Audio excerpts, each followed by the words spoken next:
Welcome to your celebration batch of 2020. Well, most of you might be thinking this is ridiculous because you have to look into a screen, watch people try to empathize with you, and tell you that it's going to be okay. Mainstream education in our country has always been about degrees and certificates, and hence, graduating invariably means way too much to us. Hello, class of 2020. Congratulations. Wow. Bravo. Amazing. You guys must be sad that things were not as they were meant to be, and suddenly everything has changed, and it must be difficult, it must be strange. Well, I just know one thing, that I almost feel a little envious of all of you, because I truly feel that you guys are the chosen ones. So much of the world and how it's going to be depends on you, your choices, and your attitude during this time. I've always believed that the finest steel must go through the hottest fire, and that is what I base my life on, and that is something that I believe in. And I truly believe that something very special is going to come out of these times. Something very special is going to be born inside of you that is going to show you the way. So don't feel disheartened. Life is more than what meets the eye. So believe. And some of us, in times of disorder, chaos, uncertainty, some of us can be fragile. Some of us can be strong and stay unaffected. What I want you to be is the kind that improves in that chaos, that improves in that disorder, improves in the discomfort and the uncertainty. Now that for me is adventure. It is something that is beyond the intellect. It's really about the soul. And if you can be that, I promise you, if you can be that, you are going to see magic happen. I want to congratulate each and every single one of you, all the students, all the teachers, and every single one. This is, first of all, just by itself is not easy, and during this time, I think it is even more difficult. But like I said, accept the disorder, improve because of that chaos, improve because of the uncertainty, the discomfort, improve because of it. I think it is here because it's trying to show you something. It's trying to show you the way to a better world. And I hope you believe in that, and I hope you see it. I hope it inspires you. I love you all. Bye-bye.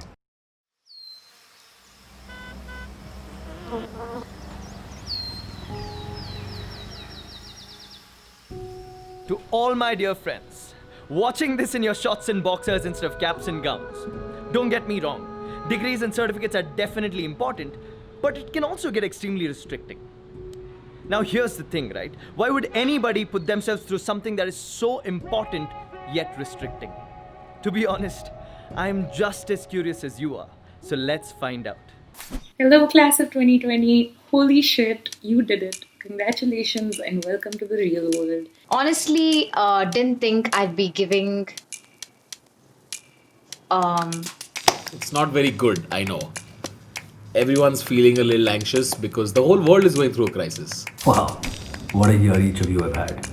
It's what we call a truly character building experience.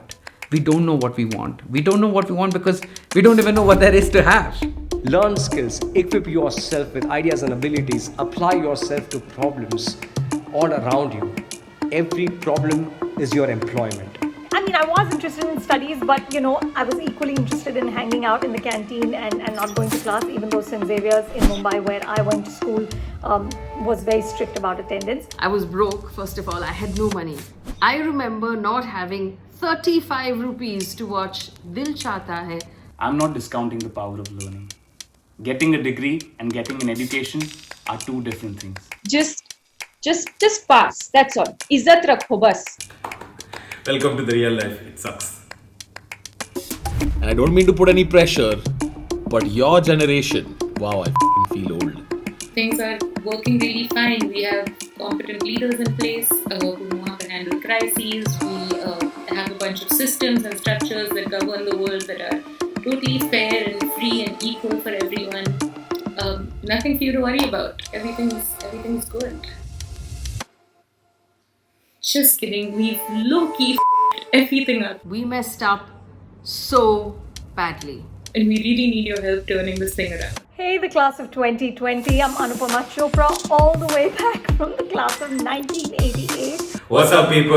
My name is Nasser. My name is Vineet, and we are from the batch of 2011, 2012. This is me, Reba John, from batch 2017, not too far ago. Hi, I'm Hrithik Roshan, and I'm from the batch of 1994, 95, or something like that. I think. It's been too long. Hi, I'm Devashmita. I graduated in the year 2002.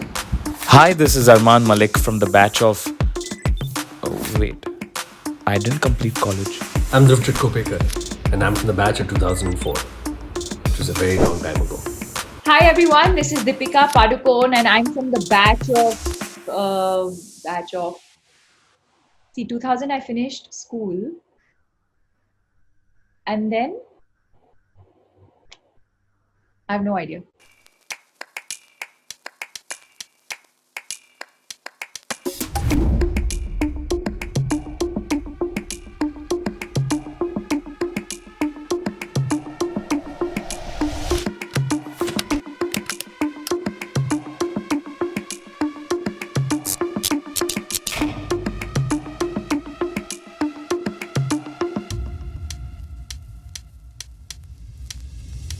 As per data from MHRD, there are an average of 2.5 crore students that graduate from various different courses in India.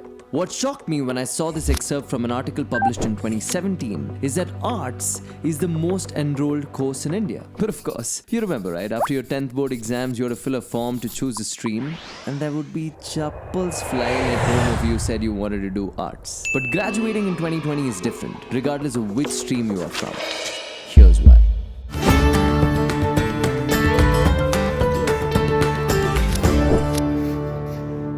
I have a letter for you. In my time, we used to write letters to each other, so I wrote a letter to you. And I followed all those formatting rules they teach us in school. So here goes. To the graduating batch of 2020. From a grown-up. Subject. We screwed up. Dear batch of 2020. Congratulations on your graduation. I know you imagined a different ceremony, but you get to do this alongside all the other graduates in the country, and you didn't have to put on any trousers. But we messed up. We messed up so badly. We didn't look after the environment or the rainforests or the animals, and now you have to graduate into a world that's locked down because somebody messed with wild animals in some other part of the world. We didn't create an economy where capitalism is responsible. And now people who've worked in the same job for decades have been laid off at the first sign of troubled times. We built a market where it's more important to show returns to your investors than to show loyalty to your own people.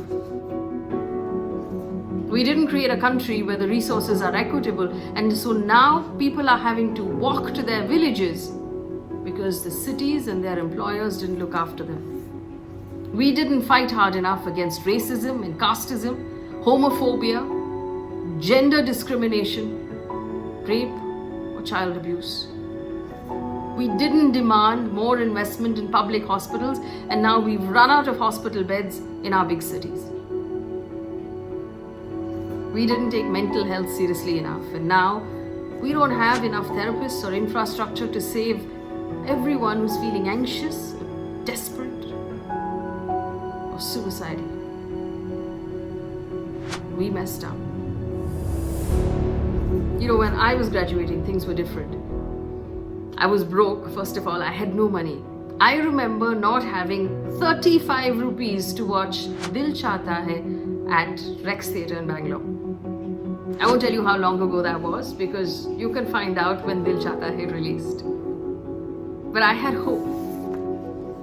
My classmates and I, we believed that if we worked hard enough and if we focused, we could be anything, that anything was possible, that there were unlimited possibilities. Things are different now. The Rex Theatre has been demolished and you watch movies at home and you can't get anything for 35 rupees. But I also know that you're running short of hope. But I have hope. I have hope enough for both of us. I hope that you are better than us. You know, right through history, every time there's been a phase of great pain and trauma, it's always been followed by a phase of great human innovation and advancement. After the First World War and the pandemic that followed, the last time we had a pandemic, came the 1920s, the Roaring Twenties they were called, when human beings faced their biggest phase of innovation and advancement. We mass-produced cars. We came up with penicillin and insulin that saved millions of lives. The radio became common. In fact, in 1927, we came up with bubble gum. After the Second World War and the devastation that followed came the 1950s. The greatest era of consumerism. We came up with fast food and VCR and credit cards, microchips, color TV, and bubble wrap. And now we're here today. You know, while I'm doing my shows over the last 3 years, I've traveled to different colleges. I've met a lot of you. And I don't know a lot of things, but I know one thing. That you're better than us. You're better informed. You're more sensitive. You're more empathetic. You have a stronger sense of what is right and wrong. And you have displayed in the last year that you're willing to fight. Things are crappy, I know. But all we need to make things better is you. You are enough. This is the darkness right before the dawn. You are standing at the cusp of history. All you need to do is be you. You have the ability also to throw out everything the grown-ups are telling you about how to do things and what to believe and process, because none of it has worked. So throw it out. Start afresh. Build to your conscience. Rebuild the world that you truly deserve. Show us how to do it right. I know you can. Good luck and best wishes. A grown-up. I'm sure most of you will agree that we learned a lot more outside of the classroom than sitting inside the classroom. From the friends group drama to the late night group studying. Well, I mean, at least that's what we told our parents. And not to forget, every college love story is a lesson for life. I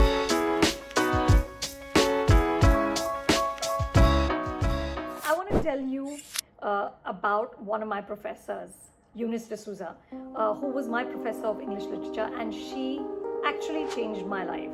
She instilled in me a love for words, a love for world cinema. She was the first one to show us these incredible movies, and she taught us the value of hard work. She encouraged me to write, so I was actually a published author when I was still in college, because I was reviewing books for the Indian Post newspaper, which doesn't exist anymore.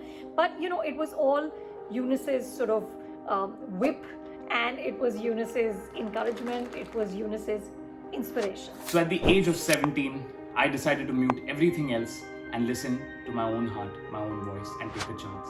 I started singing, following my dream. I know some of you might be thinking, I have dreams too, but my parents won't agree. I hear you. I know what you're going through. All our parents want is the best for us.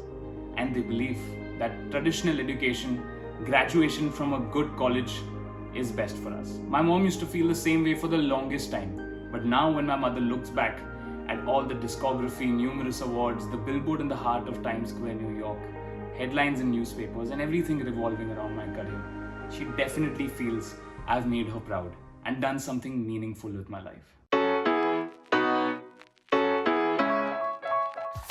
29 years ago, I passed out from Hindu College in New Delhi. It was 1991 and I had just got admission into mass communication. The university was really far away. I was in North Campus and this was in South Delhi, so very, very long distance to travel. I had a bike and I used to go there, and once my application was done, I started looking for a house. But there weren't any houses available. So one of my senior friends from theatre who was married was taking a break for about a week or 10 days. He said, you can use my house. And I jumped at the opportunity, stayed at their place, and after a week they came back a little early. And I realized that I was overstaying my welcome. So I packed my little backpack. I didn't have more than that. I took my bike. I started wandering again. There were 2 other people in my batch. They were living in a room. It was very cramped, but they gave me a little bit of space. So I stayed with them for a day or 2, and then I realized that I was really being a pain. And rather low and without a home, I went to Hindu College hostel, where I was from. And some of the boys who had passed out and graduated from college had started doing their masters there. And while sitting there, I told them about my plight and the fact that I had no home. And one of them just turned and said, listen, you can stay with me. I stayed with that person, I think possibly for a month. I didn't have to pay rent. I was never asked what I was going to offer. I was never asked when I was going to leave. And then finally, after a month, I found myself a room and I shifted closer to my master's university. And when I look back now, I realize that even today, that's one of my very special friends, because he's still as non-judgmental. He will still listen to me as honestly, without asking anything of me, without any expectations. So remember, while you want to go out there and change the world will change you. Circumstances will change you. People around you will change you. Jobs will change you. I hope you stay true to yourself. I hope you stay unfiltered, as you must be right now. But those friends from college are the ones who accept you exactly as you are. So don't just look forward, look back at them, share a smile, share a high five, and tell them you'll always be there for them. I'm not discounting the power of learning. Getting a degree and getting an education are 2 different things. Some people forget that. Education is a lifelong journey. I got a full tuition scholarship at Berklee College of Music summer program to study pop and R&B vocals. It taught me so much and inspired me to keep learning. Even today, I keep searching for the right short courses I can take to further my knowledge about my music, my own field. Just keep yourselves open for that teacher. There will be a teacher who will come into your life and change it. It doesn't have to literally be a teacher. It can be anyone, but just stay open to that possibility, stay open to learning.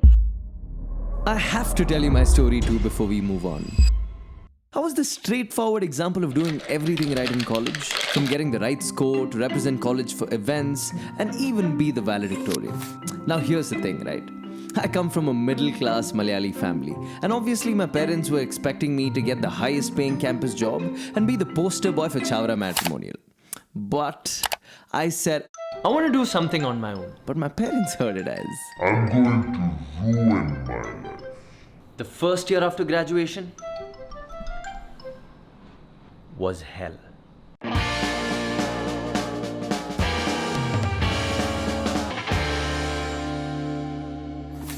I was a chemistry graduate, chemistry master graduate.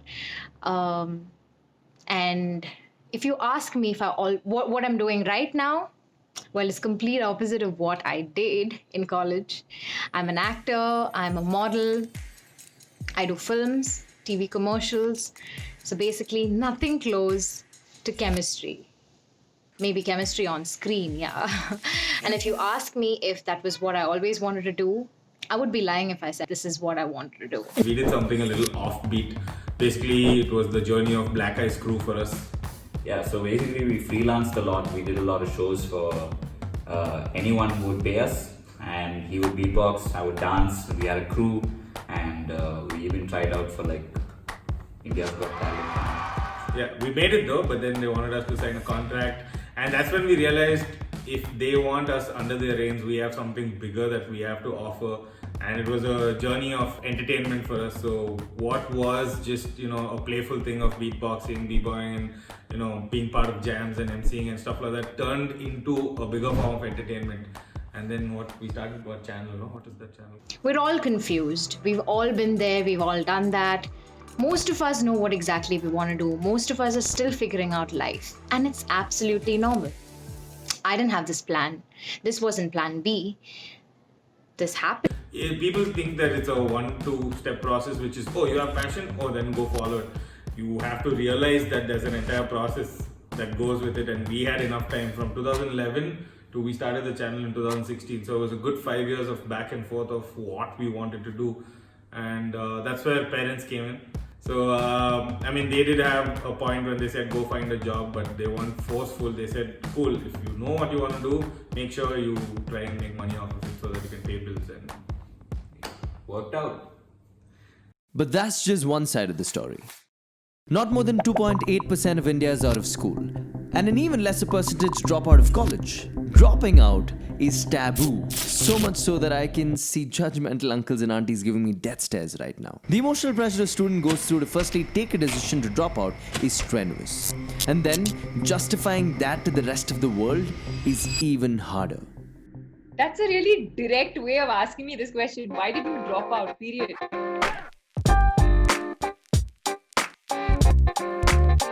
Well, I think I dropped out in the sense that I didn't drop out in the 10th standard. I finished my 10th standard. If I remember, I finished my 12th standard also. Yeah. I dropped out and then, so it's basically your degree, right? 3 years of degree. And I think that's when work started happening. I started traveling a lot. I was based in Bangalore at that time.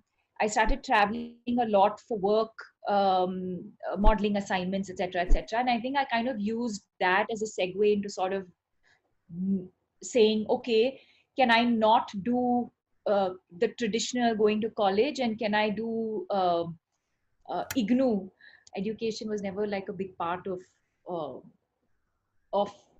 I had this sort of, I wouldn't even say love-hate relationship. I just hated academics. It was never really a passion of mine, education, learning.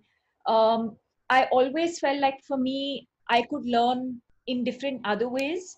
And I always felt like if I really wanted to do something, I was the kind of student who I would kind of I would learn it anyway. I didn't have to go through academics to sort of be successful or be whatever. So just to give you a little bit of a background, for as long as I can remember, I was always that student or child who wanted to do things outside of the classroom. So if it was theater, if it was sports, if it was a teacher's day, if it was children's day, if it was inter-school competition, I was always that kid who was really excited about that. I couldn't sit in one place. Even today, even to get through a narration takes a lot out of me. I was never really that child who sort of sat in one place, listened to a teacher. My mother calls me, she still says you were always all about the whys, why this, why that, so and exams and tests, and none of it ever made any sense to me. So for me, I did all of school and all of my 2 years of college just doing it because I had to do it, doing it because I didn't want to let my parents down. And so the one thing my parents said to me was just don't fail. We're not expecting you to get 80%, 90%. We're not expecting any of that. Our expectation is also, just pass. That's all. Izzat rakho bas. And that was also something that I was scared about. Like, I didn't want to fail a year. I didn't want to I just wanted to get done with it. So I didn't want to fail a year and then like leave my friends will leave me behind and stuff like that. So that was the only criteria, nothing else. So I'd say average to below average was where I usually sat.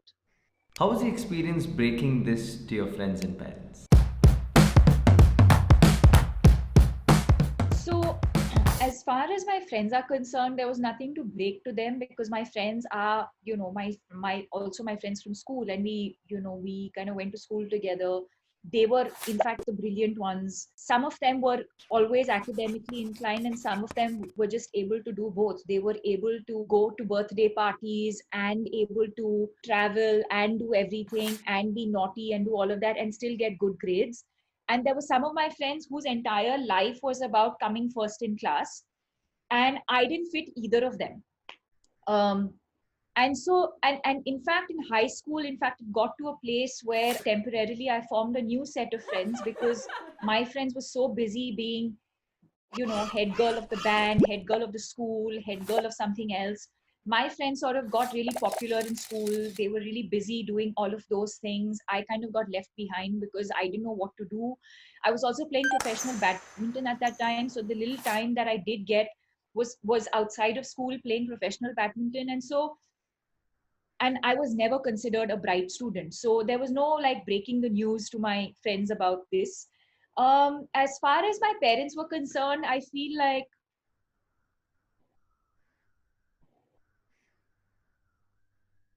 parents are parents, they know. I just sat down with them and I had that conversation. So let's put it this way. I think there were two parts. One was that I wanted to become a professional model and actor, and I had to break that to them because I was playing professional badminton. And when you're 16 and 17 and you're moving out of school, going into college, that's the time you kind of have to tell your parents, or at least to yourself, you need clarity about, I was clear at least about what I wanted to do. And I said to them, I said, I want to not play professional badminton anymore. I want to pursue modeling and acting. And to be honest, that was not, while it was about sitting them down and talking to them, it was not really breaking the news because I think they always saw it coming. They always knew that I was not academically inclined. They always knew that performing and acting and modeling was what I was inclined towards. So it was not really having to break the news to them. And at the same time, I think I've been very fortunate in the sense that my parents always encouraged us to follow our passion. So I wasn't forced to become a badminton player, but yes, the one thing that they were clear about was that they wanted me at that time, they wanted me to at least have a basic graduation. These were their words, at least have a basic graduation. So the shift from modeling, from badminton to modeling and acting was not a big deal because they were willing to sort of allow us to kind of pursue that. But the education was important. And I genuinely tried. I tried to appear for my, first degree exams via IGNOU. I did all of that. I failed. I had to do some those, I've even forgotten what they're called, some test that you have to submit, failed, went for the exam. In fact, recently I was cleaning out some folders of mine and I found fail, like I've just failed, I've just not attended some of these things. But this was when, this is so embarrassing, but this is when I basically, in my head, I was very, very clear, I don't want an education. I've done 10th and 12th, that's more than enough for me. And that's about it. And I kind of, so the education part of it was not addressed. I think I thought I was trying to be really smart and just kind of started ignoring it. Like I started getting busy with work, and it's not been acknowledged. Even now as we speak, when my parents see this, I hope they don't bring it up saying, oh, guess what, you can do IGNOU at any age, and so you must get an education. I hope they don't bring it up when they see this. But yeah, 12th standard pass, like that for me is like, that's my qualification. That brings me to the next question. What did school mean to you?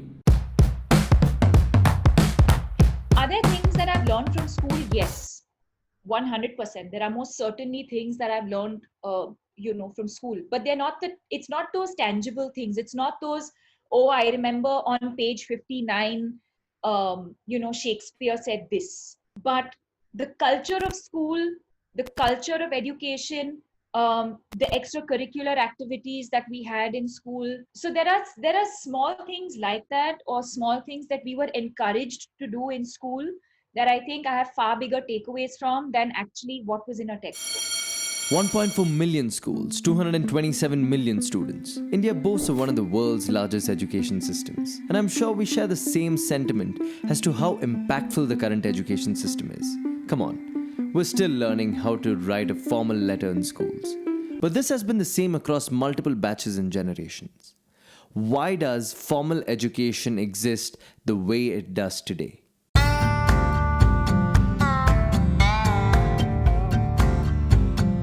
So I asked the top educators at Harvard, I said, what determines what goes into the curriculum? They said, the most important part is the teacher. So I said, okay, how do you evaluate a teacher? You won't believe everything is tied to GDP, the gross domestic product of a country. A teacher's ranking is based on how it influences the GDP of a country.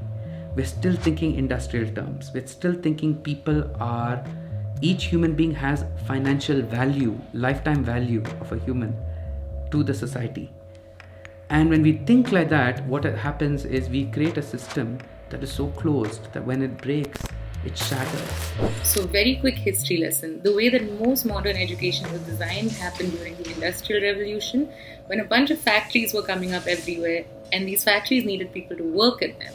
That's when education became a universal thing. Of course, one goal was to teach kids what they need to know in the world, but a low-key other goal, maybe the main goal, was to train us to be good at working in factories and at jobs. That means schools were literally designed to make us obedient, to make us punctual, to make us, docile, to make us sort of follow authority blindly without questioning it, and to get used to sort of operating in these impersonal structures and systems where we are a cog in a machine, essentially. The problem with that conditioning is it kind of works. We have inherited our education system from the Industrial Revolution, where we were taught that the job of an individual is to create value in society. Okay, that was the fundamental assumption. My son is not a performing member of society means he's useless. That was the idea. And the Industrial Revolution gave everybody a job to be a part of that machine called society. And all we were taught was to be a good cog in that big machine. So there were different areas. You can be an engineer kind of wheel or a doctor kind of a wheel in that big machine. But then when that machine no longer made sense, when the machine broke, you're keeping a machine alive that has no purpose. When I graduated college, I thought I was very rebellious and I thought I was very questioning, and I was in some ways, but it took me years later to figure out that so many leftovers psychologically of the school system had still been animating how I saw myself in the world. So there are the obvious leftovers like being really deferential to authority and also always feeling like I have homework to do even though I don't. In education, that's the number one question I would test with any school. How do they treat the children? How do they expect children to deal with authority? Because I'm the teacher, you are the student, and you're going to learn from me. That is the old way of learning. Today, dude, I have a bunch of tricks that help me hacks in my bag. Let's go on a journey. What journey do we go on? So the relationship between the authority figure and the learning figure, is it equal like the world is today? Or is it that authoritative teacher, student, control, outcome driven?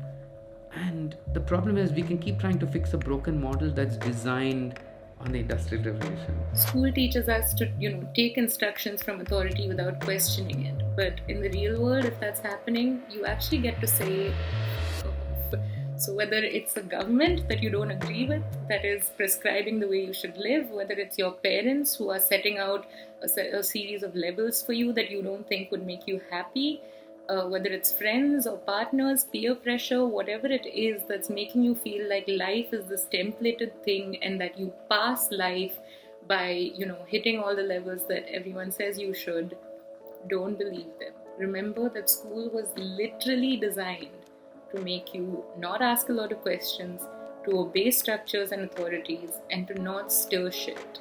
But in the real world, we need you to ask all of the questions. We need you to upturn every structure, and we really need you to stir some shit.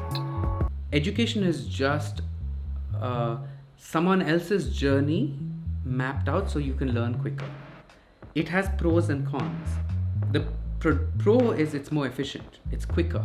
I'll teach you, you want to go from A to B, take the straight line and go. Don't go running around town to get from A to B.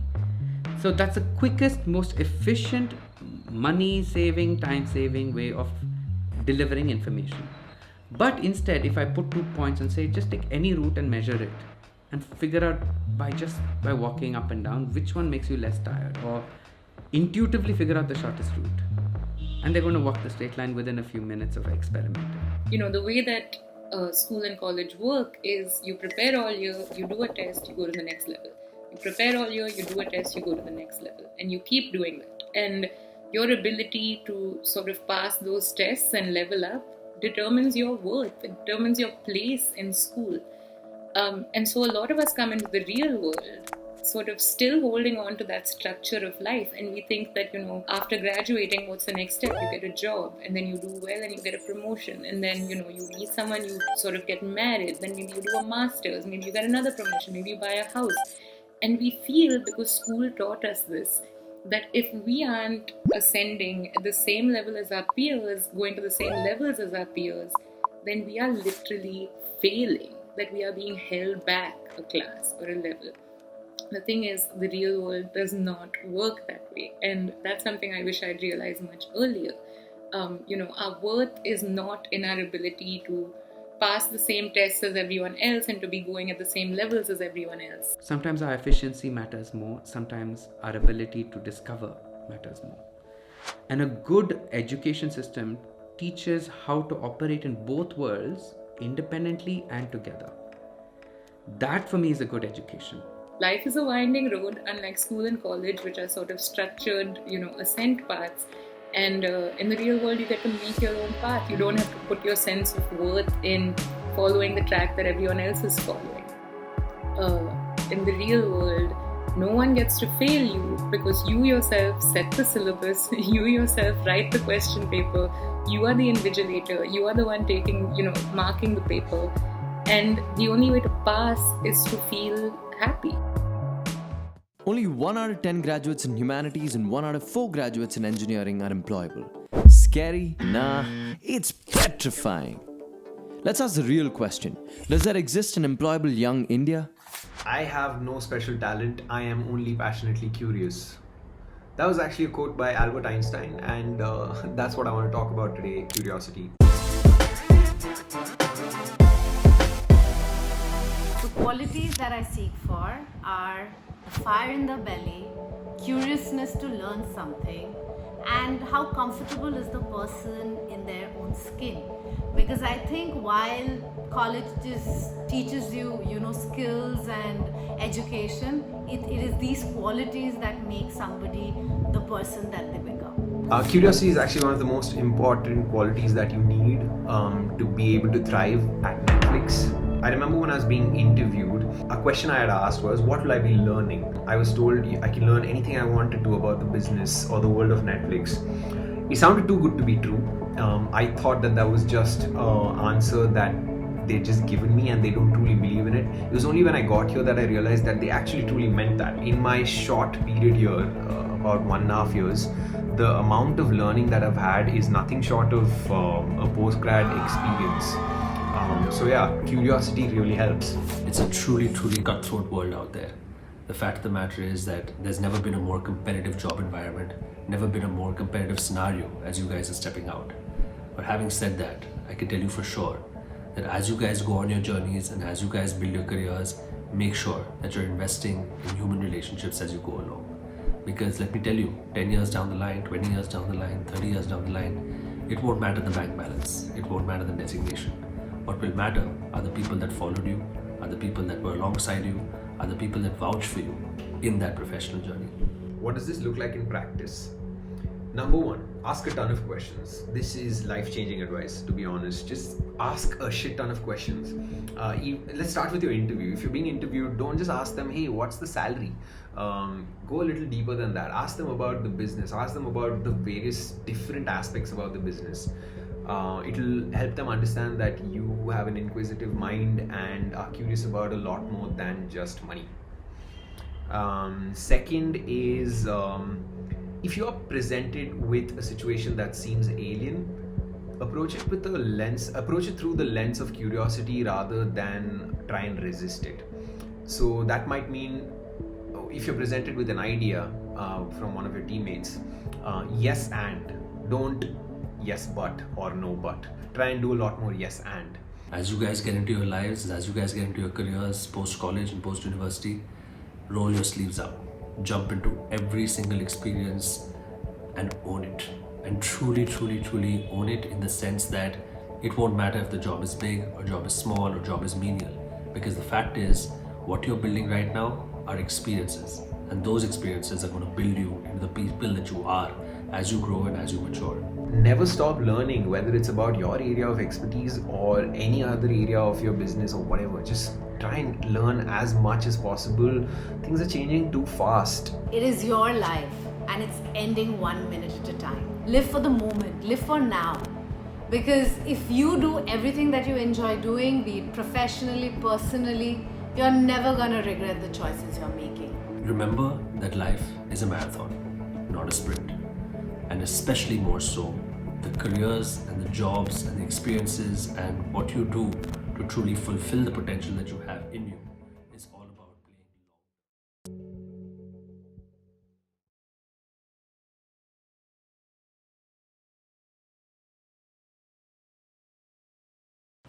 Hello seekers of the class of 2020. The answers are out there and they will find you. Your greatest gift is foresight. The fuel of foresight is hindsight. So study everything that led up to you.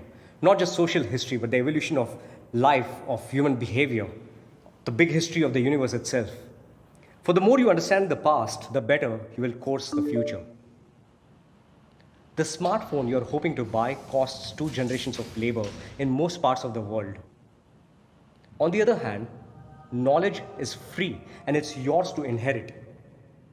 You may want a smartphone to claim this inheritance, but when you earn one, remember what it is for and how fortunate you are to have one. So share what you learn. Do not shy away from labor, physical or intellectual, for it's the chisel to sculpt your character. It's as much hard work to climb to a place of clarity as it is to scale Mount Everest. But when you stand on the shoulders of giants, you can see far. Einstein may have been smarter than you, but you have one huge benefit over him. You can learn special and general relativity by the time you're 25. The same goes for Darwin, Zaha Hadid, Lynn Margulis, Mohandas, Bhim Rao, Savitribai. You can be a version upgrade. Learn to code. Your elders discovered gravity and the speed of light. They invented the penicillin, engineered flight and the internet. But your elders also fought mindless wars and committed hate crimes. So let great ideas come to you from all directions, but filter out the ones that will diminish humanity, especially the ones that will diminish your humanity. Learn what is right and wrong, because yes, there is such a thing. Values are not arbitrary. They're reverse engineered from the future you seek to build. Humans have multiplied on the planet and rose to a position of tremendous power. And with great power comes, well, I'm here to introduce you to Patwardhan and Monty Python. I trust you know your Spider-Man well. You're in a constant dialogue with the environment. But for a dialogue to work, both parties need to understand each other. So learn to speak Earth. Learn the cadence of the atom and the grammar of the genome. Nature is not always right either. While nature is beautiful and generous, it's also replete with murder and coercion. With the exception of photosynthesizing and chemosynthesizing creatures, most live by killing someone every day. The aspiration of human civilization, on the other hand, has been to build a non-predatory future. Rights to life, opportunity, and wellness for a maximum number of living beings. And you are the newest engineer of this millennia-old project. Many great people have struggled and died for your rights. Never give them up. Never abandon your fundamental right to live, learn, express, and explore. But remember, your right to swing your arm leaves off where someone else's right not to have their nose struck begins. And most negotiations of life are around imagined borders between arms and noses. And that is why you need science. To determine with certainty, to not only measure, but also to comprehend. Science is not only the study of cogs and wheels and gears, but it's also the study of clouds, markets, consciousness, and love. Yes, science understands compassion, and you may be compassionate and charitable, but end up working for an institution that writes off the death of thousands as collateral damage. So be empathetic, but even more importantly, work towards building empathetic systems. Stop at the red light at 2 a.m. on an empty road. Be fair always, especially when nobody's watching. But if new evidence proves that stopping at red lights on empty roads burns more fuel and hence harms the planet, then work towards replacing the rule with something more reasonable. Question oppressive laws and practices everywhere, no matter who's enforcing them, your family or your state. Make your life about more than just yourself and your family. Expand the horizon of yourself to include not only your kin and kindred minds, but also those who are not like you, especially those who are not like you. Meaning has accumulated over billions of years. It talks to you through everything that lives.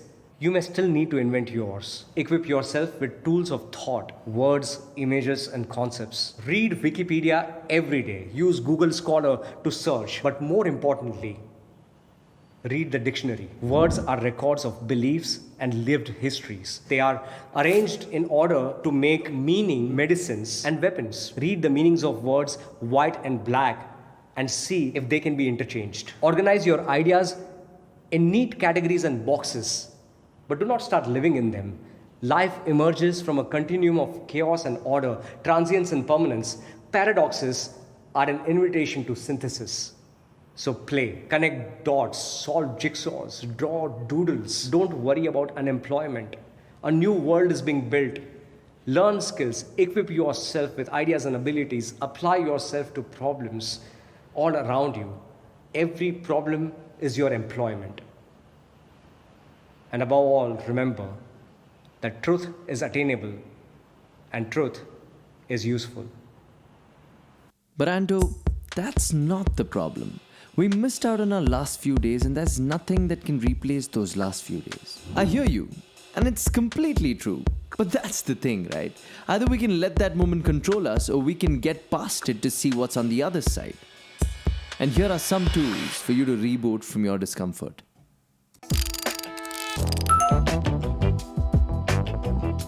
I'm not an expert, I can only speak from my own experience, but here goes.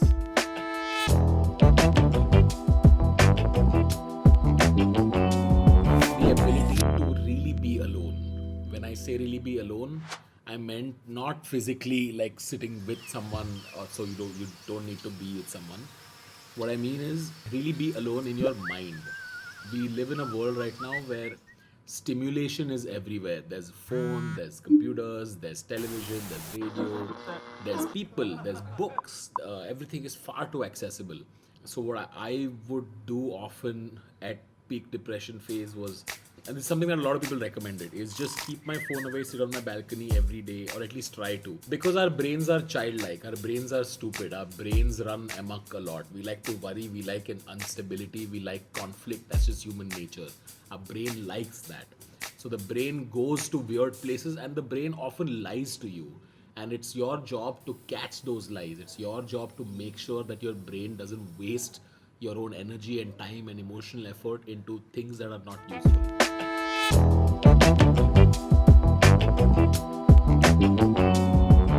Journaling really gives you a good sense of what your thought process is like, what is going on in your head. The process of writing every single thought that's coming on your head can be A, very therapeutic, B, everything's, once your thoughts are on paper, you can start seeing patterns of, oh, this is how I think, I'm incredibly negative or I'm incredibly anxious about this. So that's really important. You start thinking about what are your goals, what is it that the voice in your head keeps wanting you to do, and you start thinking about why do you want to achieve them. What is the real reason why you want what you want. And once you start understanding why do you want what you want, what I found is that a lot of my goals start getting realigned. I started becoming more aware of how I felt, and so my goals kind of changed just a little bit.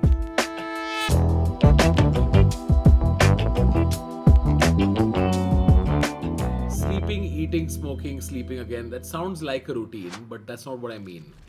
I meant, what is your ideal routine? What is the routine of the person that you ideally want to be? Write that down and try and achieve some form of it on a daily basis. What I found that forming a routine helped me find joy in small successes. Like, hey, today I didn't sleep during the daytime. That really helped. And then I added another activity in my routine. I added reading a book 30 minutes before I sleep every single day to my routine. It's the small incremental changes over a period of time that turns into habits. And the beautiful thing about a routine is that once you get into a routine, breaking it feels bad to you. I started with adding 2 or 3 things, and then slowly I started adding work. I started adding just 1 hour of creative work every day. This creative work could be streaming or writing or brainstorming, whatever else could be. Before I knew it, over 2 or 3 months, I was busy again. My mind was constantly working again. I felt like I was mentally in a much better place because I just kept adding incremental routines.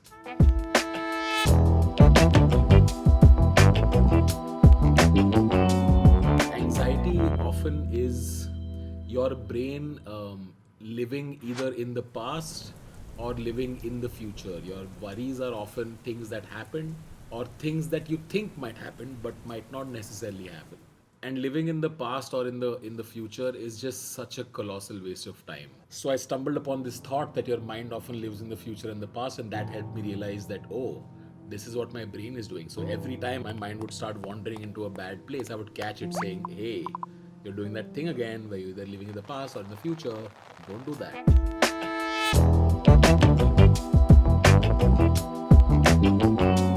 If you are a creative person who's looking to reboot, then you got to understand this about yourself.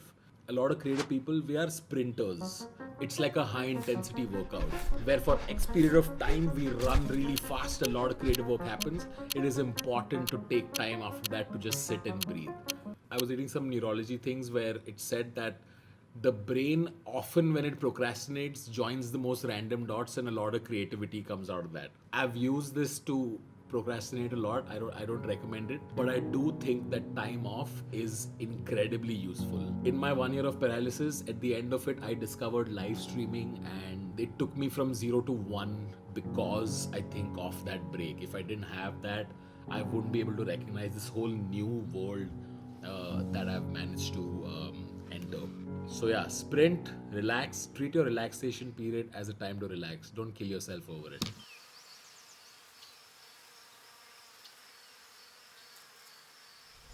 I promised you that this is going to be more than just about degrees and certificates. Batch of 2020, this is for you. You are more than your degree. You are more than your parents' expectations from you. And you are sure as hell more than the marks on your graduation certificate. I can only tell you that the one thing that has really stood me in good stead all my life is rigor. You know, just sheer hard work. Just sweat it out, work your butt off, because honestly, there is no substitute for that. Don't be afraid to take chances, because you never know where this is going to lead. Our education system didn't fail during this pandemic. It was the pandemic that exposed how failed our education system was. I think the newer world is going to demand newer skills, and this is an opportunity for you to develop those skills. Some of you are creative geniuses, some of you are technical wizards, some of you are educators and organizers and activists and leaders. And I know it sucks that you guys didn't get the graduation that you deserve, but it's fine. It's fine. It's not fine. Everything that comes your way, good, bad, I feel like you should just embrace it. You know, I came across this amazing quote that many, many months ago, and it's lived with me, and I feel like it's lived with me because somewhere that's where I'm in my life right now, which is follow your bliss. And if you follow your bliss, you put yourself on a kind of track that has been there all the while. And the life you ought to be living is the life you are living. So just follow your bliss and don't be afraid, and doors will open where you never knew they would. Basically, if you have a dream, Martin Luther King it. Yeah. Just kill it.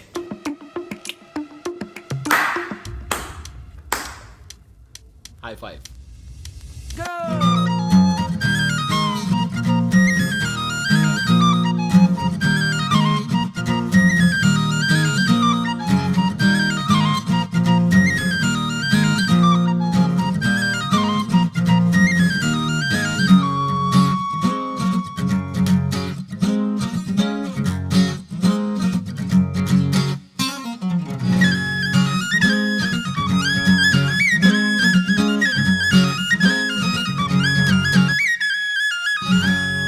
हौसलों से बढ़ रही है ये आवाज, डर नहीं है, लड़ पड़ी है ये आवाज। हमें कोई रोक ना पाया है, हमने ही तो बनाया है, मेरा है तुम्हारा है ये जमाना। बाज ना तू आया, हमने ही तो चलाया, मेरा है तुम्हारा, सुनो जमाना।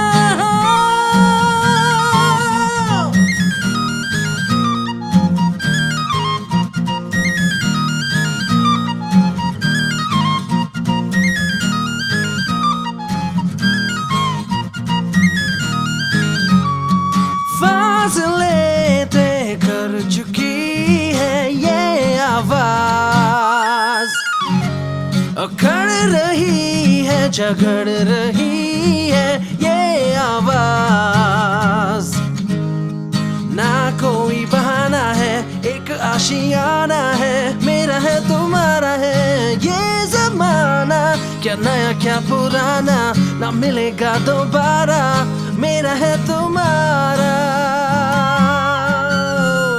बुला रही बुलंदियां, चलो जो भी हो, पिघल रही है दूरियां, चलो जो भी हो, गहराइयां परछाइयां, चलो जो भी हो,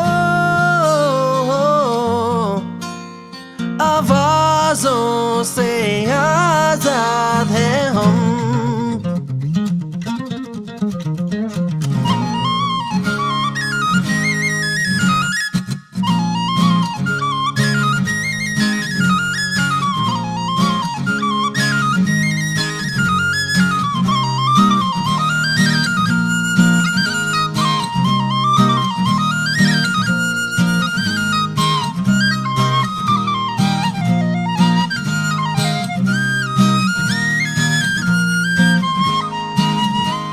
हमें कोई रोक ना पाया है, हमने ही तो बनाया है, मेरा है तुम्हारा है ये जमाना। बाज ना तू आया, हमने ही तो चलाया, मेरा है तुम्हारा। बुला रही बुलंदियां, चलो जो भी हो, पिघल रही है दूरियां, चलो जो भी हो, गहराइयां परछाइयां, चलो जो भी हो, आवाजों से आजाद है हम।